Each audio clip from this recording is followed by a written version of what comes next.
بسم اللہ الرحمن الرحیم۔ السلام علیکم عزیز طلباء، امید ہے کہ آپ سب خیریت سے ہوں گے۔ جماعت نہم مطالعہ پاکستان کی لیکچر سیریز کے آج کے اس لیکچر میں آپ کی خدمت میں حاضر ہوں۔ عزیز طلباء، آج کا جو عنوان ہے وہ باب نمبر 2 تحریک پاکستان اور پاکستان کا قیام سے لیا گیا ہے۔ معاشی ترقی جنرل ایوب کے زمانے میں، جو جنرل ایوب کے دور میں معاشی ترقی، جنرل ایوب کے دور میں معاشی ترقی کی سالانہ اوسط شرح جو ہے وہ 7% کے قریب تھی۔ معاشی ترقی کے لیے ایوب خان نے درجہ ذیل اقدامات کیے گئے، اور یاد رکھیے گا جو جنرل ایوب کے زمانے میں معاشی ترقی ہوئی اس کو پاکستان کے گولڈن ڈیکیڈ 10 سنہری سالوں میں شمار کیا جاتا ہے۔ ان 10 سالوں میں اتنی ترقی ہوئی کہ پاکستان دنیا کے جو ترقی یافتہ بڑے بڑے ممالک ہیں اس میں شامل کیا گیا۔ پاکستان میں اتنی زیادہ ترقی ہوئی۔ اچھا، انہوں نے کیا کیا اقدامات کیے؟ زرعی شعبے پر توجہ۔ جنرل ایوب نے، چونکہ پاکستان ایک زرعی ملک تھا، لہٰذا انہوں نے زراعت کی طرف خصوصی توجہ دی، اور اس سلسلے میں انہوں نے جو زرعی شعبہ ہے اس میں اصلاحات لائیں۔ انہوں نے جو بڑے بڑے جاگیردار تھے، جو زمین کے مالک تھے، ان کے لیے زمین کی حد مقرر کر دی کہ اتنی وہ زمین رکھ سکتے ہیں۔ ان سے جتنی زیادہ حد سے زیادہ زمین ہوگی، وہ جو ان زمینوں پہ کام کرنے والے مزارے تھے، یعنی ان کے نوکر جو ہاری، وہ ان کسانوں میں زمین مفت تقسیم کر دی گئی۔ زیادہ پیداوار والے بیج منگوائے گئے اور کسانوں میں دیے گئے۔ کیمیائی کھادوں کے استعمال کو بڑھایا گیا۔ اس سے پہلے جو زراعت کا شعبہ جو کہ بیکورڈ تھا، پسماندگی کا شکار تھا، یعنی اس میں بیلوں کے ذریعے جو کاشتکاری ہوتی تھی اور مطلوبہ جو ایک خاص زمین کے حصے سے پیداوار ہونی چاہیے تھی وہ نہیں ہو پاتی تھی، اس کو بڑھانے کے لیے ٹریکٹر، ہارویسٹر اور تھریشر وغیرہ متعارف کروائے گئے۔ کسانوں کو آسان شرائط پر زرعی قرضے دیے گئے۔ نئی مشینری، کھادیں اور بیج خریدنے کے لیے ان کو یہ سہولت مہیا کی گئی۔ آبپاشی کے نظام کو، یعنی فصلوں کو جو پانی دینے کا نظام ہے، اریگیشن کے نظام کو بہتر کرنے کے لیے نہریں، ڈیم اور بیراج بنائے گئے، اور اس کے علاوہ ٹیوب ویل بھی لگائے گئے۔ صنعتی شعبہ پر توجہ۔ جنرل ایوب خان نے صنعتی شعبہ پر بھی خصوصی توجہ دی۔ ملک میں نئی صنعتوں کا قیام عمل میں لایا گیا جس سے عوام کو روزگار ملا۔ 1958 تک تقریباً جو پاکستان میں کی جو ملکی پیداوار تھی اس میں صنعت کا شعبہ صرف 11.9% تھا، جس کو بڑھایا گیا۔ صنعتی برآمدات میں اضافہ ہوا۔ صنعت کاروں کو ٹیکسوں اور خام مال کی درآمدات پر چھوٹ دی گئی۔ ٹیکنیکل ٹریننگ جو ہے وہ انتظام کیا گیا۔ 1959 میں انویسٹمنٹ پروموشن بیورو بنایا گیا۔ صنعتی شعبوں کی مدد کے لیے سائنسی تحقیق کے لیے Pakistan council of scientific and industrial research کا قیام عمل میں لایا گیا، جو کہ ابھی تک چل رہی ہے۔ 1961 میں پاکستان انڈسٹریل ڈیولپمنٹ بینک کا قیام عمل میں لایا گیا۔ Pakistan industrial credit and investment corporation کا قیام عمل میں لایا گیا، جس نے اسٹیٹ بینک آف پاکستان کی مدد سے صنعتوں کی مالی مدد کی۔ ایکسپورٹ بونس اسکیم کا بھی آغاز کیا گیا۔ اچھا، اس کے علاوہ انہوں نے سماجی شعبے اور تعلیم کی طرف بھی توجہ دی۔ اسکولوں کا نیا نصاب بنایا گیا، نئی درسی کتب چھپوائی گئیں۔ ہر صوبے میں جو ہے وہ ٹیکسٹ بک بورڈ کا قیام بنایا گیا، جس کے ذمہ سرکاری سطح پر کتابیں چھاپنے کا جو ہے وہ ان کو ٹارگٹ دیا گیا۔ نئے سکول کھولے گئے، نئے کالجز اور یونیورسٹیاں بنائی گئیں۔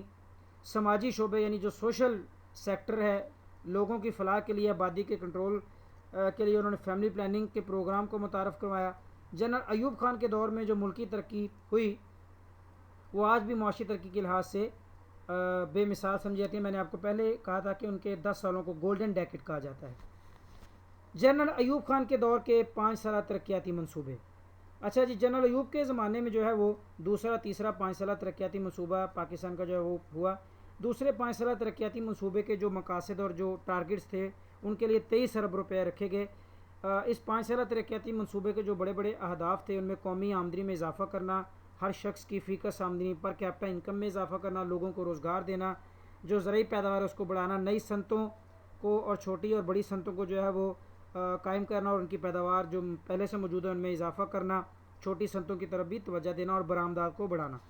دوسرا 5 سالہ جو ترقیاتی منصوبہ تھا وہ خاصی کامیابی سے ہمکنار ہوا، اور جو ٹارگٹ رکھے گئے تھے کئی شعبوں میں تو اس سے بھی زیادہ جو ہے وہ ترقی ہوئی۔ پاکستان کی معاشی منصوبہ بندی میں دوسرے 5 سالہ منصوبے کو خصوصی اہمیت حاصل ہے۔ تیسرا 5 سالہ ترقیاتی منصوبہ وہ بھی جنرل ایوب خان کے زمانے میں ہی جو ہے وہ اس کو پیش کیا گیا، تیار کیا گیا۔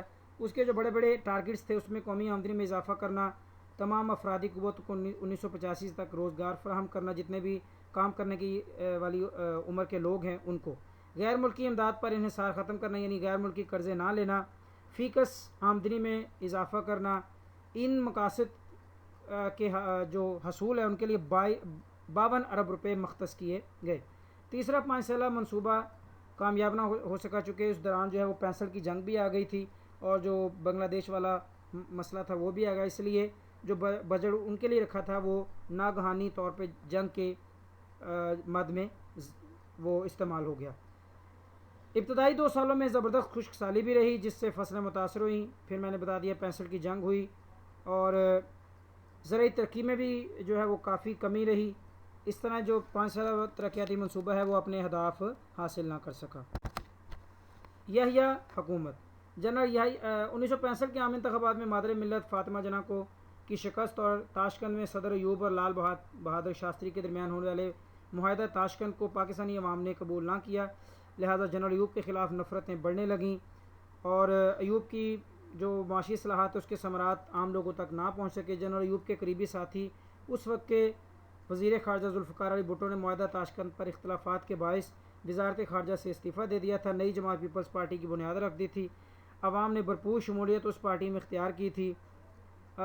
اسی طرح انہوں نے جنرل ایوب نے مسائل کو دیکھتے ہوئے ایک گول میز کانفرنس کا بھی انعقاد کیا لیکن وہ کامیابی سے ہمکنار نہ ہو سکی، لہٰذا فوج کے سربراہ جنرل یحییٰ خان نے 25 مارچ 1969 کو ملک میں مارشل لا لگا کے ایوب خان کو جو ہے وہ انہوں نے اپنے عہدے سے استعفیٰ دے دیا اور نئے آرمی چیف کے حیثیت سے انہوں نے اپنے چارج سنبھال کر چیف مارشل لا ایڈمنسٹریٹر بن گئے۔ ملک کی باغ دوڑ سیاسی قائدین کے حوالے کرنے کے لیے ملک میں 5 اکتوبر 1970 کو انتخابات ہوئے۔ جنرل یحییٰ کے مارشل لا نے جو ہے وہ آگے دیکھ لیتے ہیں۔ لیگل فریم ورک آرڈر نومبر 1969 میں عبوری آئین کی تشکیل کے لیے جنرل یحییٰ خان نے ایک کمیشن ترتیب دیا جس نے 30 مارچ 1970 کو حتمی شکل میں پیش کیا گیا، اس کو لیگل فریم ورک آرڈر کہتے ہیں۔ مغربی پاکستان سے 1 یونٹ کا خاتمہ کر دیا جائے گا اور 4 صوبے بحال کر دیے جائیں گے، یعنی جو موجودہ پاکستان ہے۔ انتخابات کے لیے عوام کو براہ راست ووٹ ڈالنے کا حق دیا جائے گا اور جو ووٹر ہے اس کی عمر کم از کم 21 سال ہوگی۔ صوبوں کے لیے قومی اسمبلی کی سیٹوں کی برابر تقسیم کو ختم کر کے تمام صوبوں کو ان کی آبادی کے لحاظ سے نشستیں مقرر کی جائیں گی۔ قومی اسمبلی کی کل نشستیں 313 کر دی گئیں، جن میں 13 نشستیں عورتوں کے لیے مخصوص کر دی گئیں، جبکہ خواتین کو جنرل جو نشستیں ان پر بھی انتخاب مردوں کے شانہ بشانہ لڑنے کا حق دے دیا گیا۔ انتخاب لڑنے کے لیے جو امیدوار ہے کنٹسٹنٹ ان کی عمر 25 سال ہو۔ نئی قومی اسمبلی 120 دنوں کے اندر اپنا نیا آئین بنانے میں ناکام رہی تو اسمبلی کی مدت ختم ہو جائے گی۔ اچھا، لیگل فریم ورک آرڈر 1970 میں مستقبل کے آئین کے لیے ایک پالیسی تشکیل دی جس کے مطابق ملک کا آئین وفاقی طرز کا ہوگا، ملک کا نام اسلامی جمہوریہ ہوگا، جمہوری طرزوں کو فروغ دیا جائے گا، لوگوں کے بنیادی حقوق کی حفاظت کی جائے گی، عدلیہ کو انتظامیہ سے آزاد رکھا جائے گا، صوبوں کو خود مختاری دی جائے گی، اس طرح کے پوائنٹ۔ صدر کے پاس آئین کی ترمیم کا اختیار ہوگا اور اس کو کسی عدالت میں سپریم کورٹ میں چیلنج نہیں کیا جا سکے گا۔ یہ تھا جی آج کا ٹاپک۔ جو ہوم اسائنمنٹ ہے آپ کے لیے وہ ہے جی سوال number 5 legal frame work order 1970 کا جائزہ پیش کریں، جو بھی ہم نے یہ سوال آخر میں پڑھا ہے۔ تو امید ہے کہ آج کا لیکچر آپ کو پسند آیا ہوگا اور سمجھ لگی ہوگی۔ اگلے لیکچر کے لیے مجھے اجازت دیجیے۔ اللہ حافظ و ناصر ہو۔